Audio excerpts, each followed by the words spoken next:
bringing Jess in right now, you know that firefighters also are watching the science of this fire, and so are you.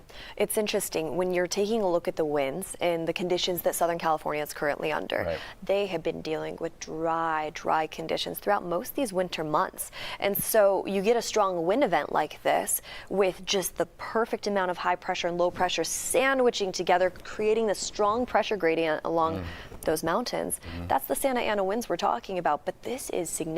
I mean, 99-mile-per-hour winds were reported just last night in the overnight hours. Mind you, those community members, they had doctor's appointments today. They had to take their dogs to the vet. You're thinking about their day-to-day lives and how impactful this is for them at such a short time, and it's all driven by the winds.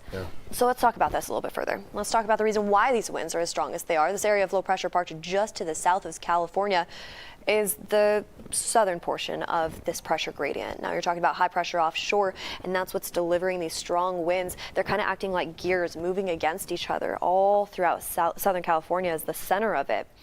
We also talk about dry conditions. It was last May the areas like Los Angeles received at least 1/4 inch of rain, but since then it's been very, very dry. So you look at these brush fires that just pop up real fast, and then you take a look at the winds that we're talking about. Wind gust anywhere up to around 80, 90, close to 100-mile-per-hour winds reported just in those hills where that dry brush is at.